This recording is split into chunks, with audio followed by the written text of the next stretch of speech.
Hey folks, in a couple of weeks, the Bank of Canada will have an interest rate announcement. The current rate is at 5%, and some experts think we will get the first cut in the June meeting. Inflation is down to 2.7% in the latest reading, which is a multi-year low. In fact, if we break down the CPI components, like looking at the CPI trim, which is what the Bank of Canada likes to focus on, we can see that a lot of these gauges are either around the 2% mark or even below it. CPI median is a measure of core inflation, and that's already at 1.53%, below the 2% target. So you could make an argument to cut rates based on inflation, and doing so would also help lower the unemployment rate, which is still at 6.1% and is not going in the right direction. But personally, I don't see a rate cut just yet in this upcoming meeting. I think it's more likely we'll see the first rate cut either in the July meeting or the September meeting. And the main reason I say that is because I think the economy at face value is still looking pretty sturdy.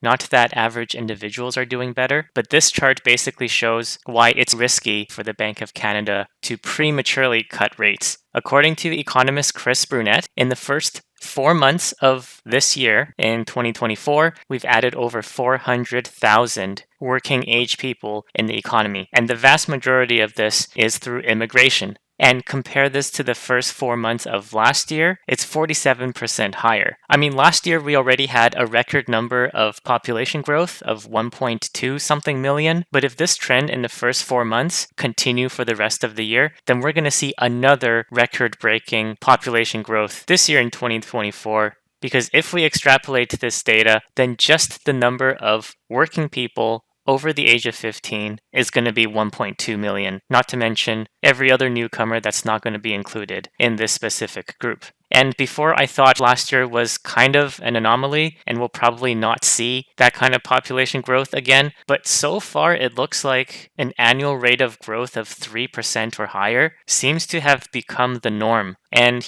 that's not going to be good for housing. It'll make it more expensive and more people will not have a permanent place to stay, especially in cities like Kitchener, Moncton, Calgary, where the population is growing by 6%. Even in Vancouver, where the city has taken in relatively more immigrants than the national average of 3%, it's just going to make housing more unaffordable because there's no way Vancouver can build enough housing to properly accommodate a 4% increase in population. So even if people on average are making less money, you can still have positive GDP in the country if you just increase the population size by 3 or 4%. And although our GDP is still positive, we know that Canadians are tightening our budgets because we're not spending as much on things that we don't need, which is why revenue is down at Canadian Tire and other stores. And the other thing is with the unemployment rate, the most recent reading in April is the same as March. So although it hasn't gone higher, which would encourage a rate cut, it also hasn't come down yet.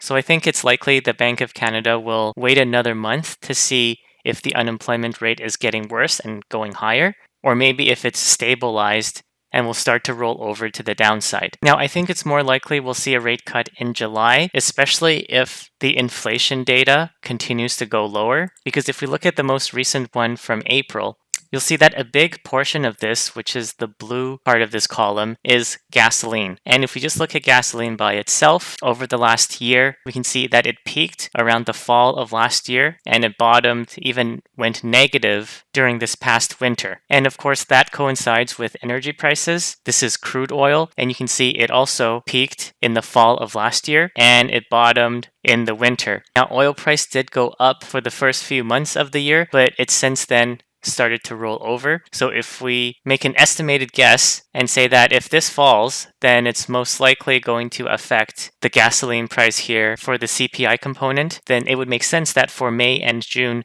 we would see lower gasoline inflation. So if gasoline price goes lower and everything else stays the same, then you can see how CPI can go much lower over the next couple of months. The other categories here are groceries, and this has actually helped lower inflation for 3 months in a row. So for April, grocery prices were down 0.33% year over year. And if that continues, then we'll likely see lower grocery prices in May as well. Next one over is mortgage interest costs. This one's pretty stable because there's a predictable number of Canadians renewing their mortgages. And because interest rates have stopped going up for more than half a year now, the rate at which the mortgage cost gets higher, slows down. And of course, after a rate cut, this would go down even faster. So you can see how if everything else stays the same for the next month, the price of gasoline goes lower, then we could be well below 2% come the next CPI reading. And there are 2 more inflation datas from now until the July meeting. So if gasoline prices and thereby inflation